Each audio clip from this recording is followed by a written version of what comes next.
Alléluia.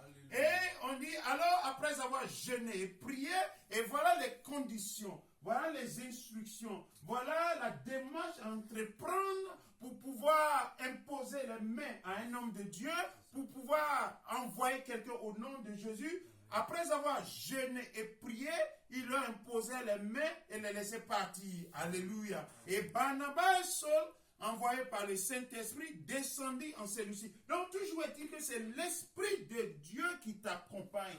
Voilà pourquoi Jésus a dit dans le livre de Luc, à son verset 24, si j'ai bonne mémoire, Luc 24, si quelqu'un peut me lire ce livre, Luc 24, verset 49, Luc 24, verset 49, Jésus leur dit, il dit, restez à Jérusalem jusqu'à ce que vous recevez la puissance avant de sortir de Jérusalem. Amen. Tu ne peux pas travailler au nom de Dieu sans l'onction de Dieu. Tu ne peux pas parler au nom de Jésus-Christ sans l'onction du Saint-Esprit. Tu ne peux jamais faire une œuvre de l'Éternel sans la manifestation de l'Esprit. Parce que quand tu vas arriver sur le terrain, le diable dira, Jésus, je le connais, Paul, je le connais, Pierre, je le connais. Toi, qui es-tu? En un mot, quelle est ton identité spirituelle? Aujourd'hui, nous parlons de l'identité spirituelle. À quelle entité appartiens-tu? Tu parles au nom de qui? Qui te soutient? Qui te donne la force?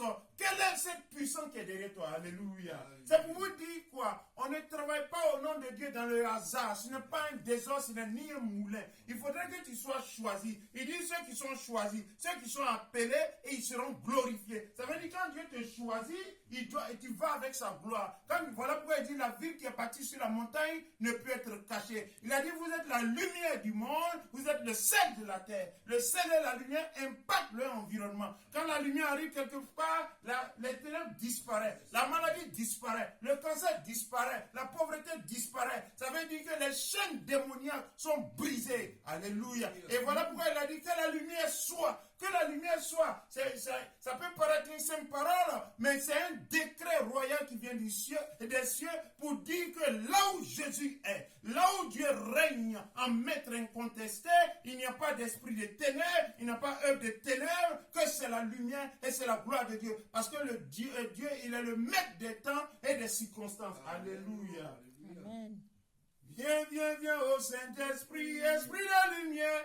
Viens, Esprit de Dieu, Esprit de Jésus. Viens, Dieu n'est plus sur la terre, c'est le consolateur qui est sur la terre. Les Anglais l'appellent le conforteur. C'est lui qui est avec nous, qui marche avec nous, qui nous guide, qui nous accorde l'intelligence, la sagesse, la connaissance, la science, le discernement, l'interprétation de notre environnement. C'est le Saint-Esprit qui dit, assieds-toi, tu t'assois. Il dit, debout, tu es debout, va et tu vas. Quand tu parles au nom de l'Éternel, tu écoutes la parole du Seigneur, tu écoutes le Saint-Esprit qui te guide pour que tu puisses manœuvrer tout ce que le diable a jeté devant ta sainte face, devant ta face, au nom de Jésus-Christ. Amen. Et la Bible dit, Paul va commencer son ministère.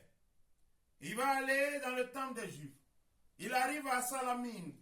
Il annonçait la parole de Dieu dans les synagogues des Juifs. Il avait Jean pour elle. Dieu va toujours déléguer des gens dans ton ministère pour te soutenir. Amen. Parce qu'il a dit, là où deux sont rassemblés à mon nom, là où deux ou trois sont en mon nom, je me manifesterai. Dieu parle de l'union. Dieu parle du vivre ensemble. Dieu parle de la vie sociale. Dieu parle une chose de l'union, de la paix, dans la joie, dans l'allégresse. C'est là l'œuvre de Dieu se déroule.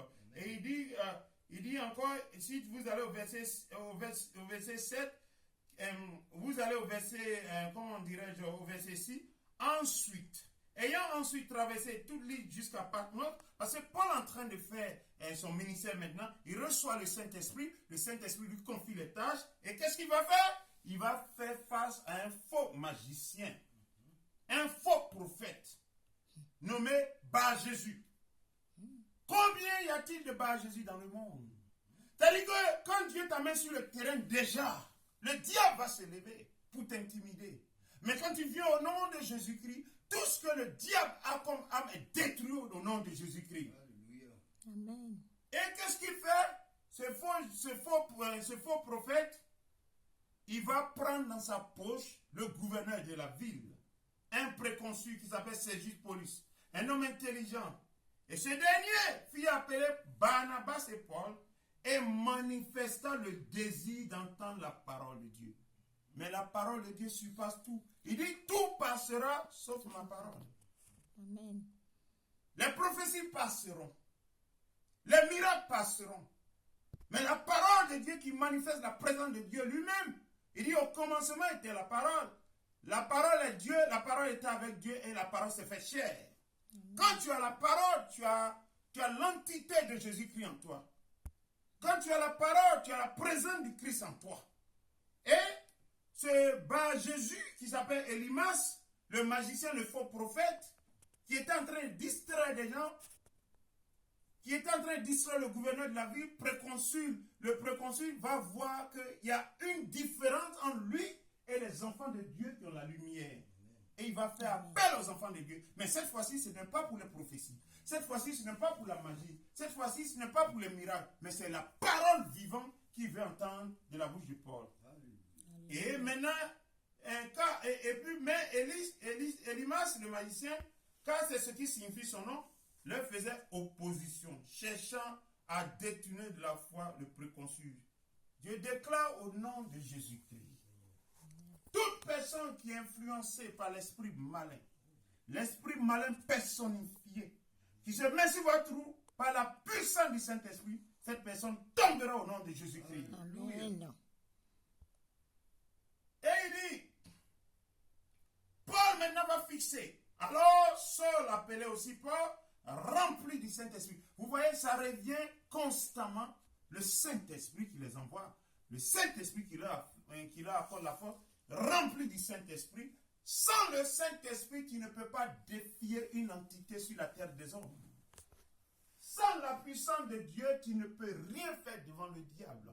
Et écoutez, le diable a été un ange de lumière. Il s'appelle Lucifer, Satan, le démon. C'est son nom. Mais pour pouvoir le dominer, il faut un esprit supérieur. Et cet esprit supérieur, c'est l'esprit de Jésus-Christ qui n'est que l'Esprit Saint. Et Paul, rempli du Saint-Esprit, va fixer les yeux, le regard sur lui. Il dit, homme plein de toute espèce de ruse et de fraude, fils du diable, ennemi de justice, ne cesseras-tu point de pervertir les voies droites du Seigneur?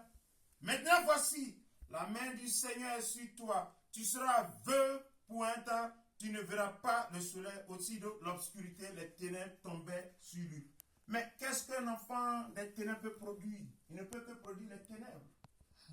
La question qu'on vous pose, à quoi ça sert de vivre dans le péché? À quoi ça sert d'œuvrer dans le péché? Le péché amène la maladie. Le péché amène la mort. Le péché amène la honte. Le péché amène la descente aux enfers. Il prétendait être un homme juste.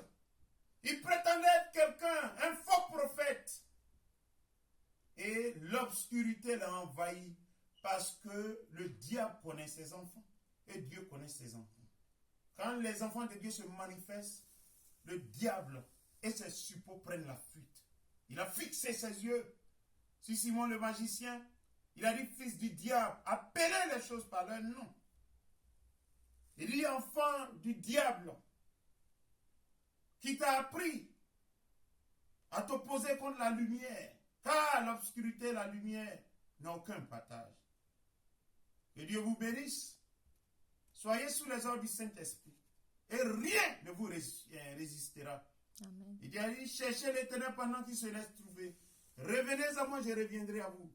Toi qui m'écoutes, si tu es un enfant de ténèbres, si tu avais l'habitude d'aller chez les marabouts, si tu avais l'habitude d'aller chez les Illuminati, les francs-maçons, les occultiques, j'ai une parole pour toi. La seule voie à suivre, c'est la voie de Jésus, c'est la voie du Saint-Esprit. Et il te délivrera de tous tes problèmes. Et Dieu, le Seigneur des Seigneurs, te fera oublier ton passé. Il te donnera un avenir meilleur. Que Dieu nous assiste, qu'il nous bénisse et que ton nom soit glorifié au nom de Jésus-Christ. Amen.